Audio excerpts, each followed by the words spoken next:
नगर परिषदेचा निवडणुकीचा बिगुल वाजला असून सर्वच ठिकाणी बैठकीचे सत्र सुरू झाले। शिर्डी राहत्यामध्ये नामदार राधाकृष्ण विखे पाटील यांच्या अधिपत्याखाली मोठ्या प्रमाणात मोर्चेबांधणी सुरू आहे। तर शिर्डीमध्ये फक्त विखे पाटलांच्याच पॅनलचा विजय होणार असून विरोधकांना चारी मुंड्या चित केले जाणार असल्याचे भाकीत प्रथम नगराध्यक्ष कैलासबापू कोते यांनी SV24 तास सोबत बोलताना व्यक्त केले।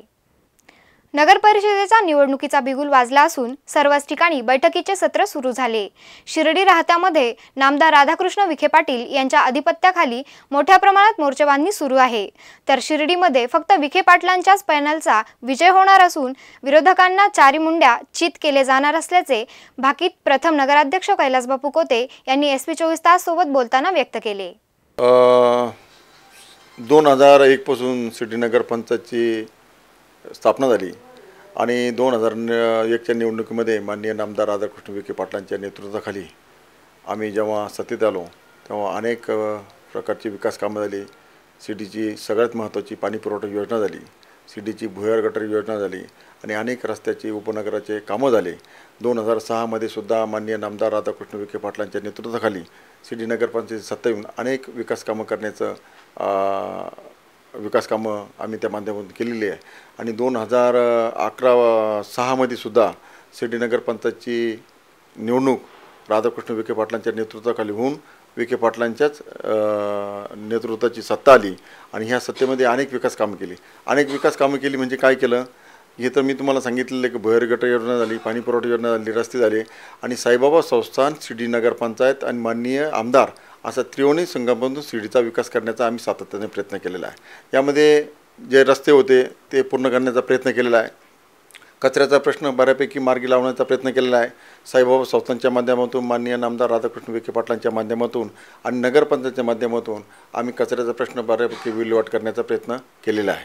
आत्ताची परिस्थिती अशी आहे का ही सत्तासुद्धा माननीय नामदार विखे पाटलांच्या ताब्यात होते, पण आत्ताच्या ज्या विद्यमान नगराध्यक्षा आहे ज्या अनिताताई जगताप त्या काही कारणास्तव पलीकडे गेल्या आणि त्या सत्ताधार विरोधकांकडे जाऊन मिळाल्यामुळं ती सत्ता त्यांच्या ताब्यात गेली आणि मला असं वाटतं की या 2.5 वर्षाच्या कालामध्ये कुठल्या प्रकारचा फार विकास झालेला नाही आहे आणि त्यांनी सांगितलं की आम्ही विकास कामं केली, 22 कोटी रुपयाचा निधी आणला, नवीन पाणी पुरवठा योजना केली, पण याचं श्रेय त्यांनी घेऊ नये अशी मला त्यांना या निमित्ताने सांगावंसं वाटतं का ही 22 कोटी रुपयाचा निधीसुद्धा माननीय नामदार राधाकृष्ण विखे पाटलांनीच मंजूर केलं होतं आमच्या काळामध्ये आणि तोच निधी त्यांनी पुढे वापरला आणि काही विकास कामं केलं असं त्यांचा दावा आहे।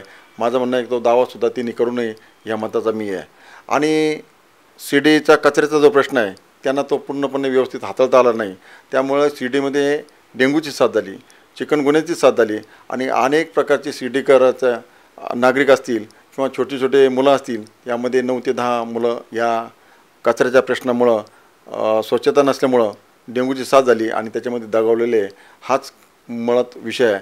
आणि आत्ताची जी निवडणूक होते 2011च्या पुढे तर ही निवडणूक माननीय नामदार राधाकृष्ण विखे पाटील असतील, सुजयदादा विखे पाटील असतील यांच्या नेतृत्वाखाली आम्ही लढणार आहे आणि पूर्ण ताकदीनिशी ही निवडणूक विकासाच्या मुद्द्यावर आम्ही लढणार आहे आणि पूर्णपणे मला स्वतःला खात्री आहे का या वेळेससुद्धा माननीय नामदार विखे पाटलांचाच पॅनल पूर्णपणे यशस्वी होऊन विजय होऊन आम्ही सत्तेमध्ये बसणार आहोत। मला यावेळेस वाटतं का माननीय नामदार विखे पाटलांच्या आणि सुजयदादांच्या नेतृत्वाखाली काँग्रेसच्या माध्यमातून आम्ही निवडणुकीला समोर जात आहे आणि आमचा पूर्णपणे पॅनल झालेला आहे। आमच्याकडे उमेदवारांची सुद्धा गर्दी आहे, विरोधकांकडे आता कुठल्या प्रकारची मोर्चेबांधणी नाही, कुठल्या प्रकारचा विकासाचा मुद्दा नाही, त्यामुळे त्यांच्यामध्ये संभ्रम झालेला आहे आणि या संभ्रमामुळं माझ्या मते त्यांची आघाडी होती की मी साशंक आहे आणि अपक्षांना कुठल्या प्रकारचा या निवडणुकीमध्ये थारा भेटणार नाही। मला पण असं वाटतं का या निवडणुकीमध्ये अपक्ष फार कमी उभे राहतील असं मला वैयक्तिक वाटतं। आता यावेळेस मला असं वाटतं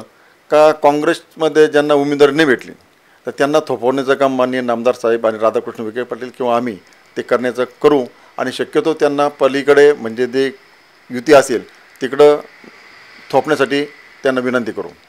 ह्या परिस्थितीमध्ये आता सध्या परिस्थितीमध्ये त्यांच्या 2-3 बैठका झाल्या पण त्या बैठकीमध्ये कुठल्या प्रकारचं निष्पन्न झालं नाही, पण आज माझ्या मते आज किंवा उद्या 1-2 दिवसामध्ये माननीय नामदार साहेब आणि सुजयदादा ही बैठक घेऊन त्यामध्ये तो तोडगा काढण्याची शक्यता आहे। मला नाही वाटत का ते एकत्र येतील, कारण त्यांच्यामध्ये कुठल्या प्रकारचा एकमत आणि नेता कोणला करावा यावरून त्यांचं सातत्याने चर्चा चालू आहे आणि ते एकत्र येतील असं मला वाटत नाही. आता ही चर्चा बाहेर चालू आहे, पण माझ्या मते नामदार विखे पाटील असतील किंवा सुजयदादा असतील, हे दोन्ही पण एकच आहे. त्याच्यामुळं कुणी विखे पाटलाचे कार्यकर्ते आणि कुणी सुजयदादाचे कार्यकर्ते असं आमच्यामध्ये कुठल्या प्रकारचा मतभेद नाही. आम्ही विखे पाटलांचेच कार्यकर्ते आहोत अशा प्रकारचा संदेश आम्ही लोकांमध्ये पोहोचवलेला आहे आणि सगळे कार्यकर्ते विखे पाटलांचेच आहे.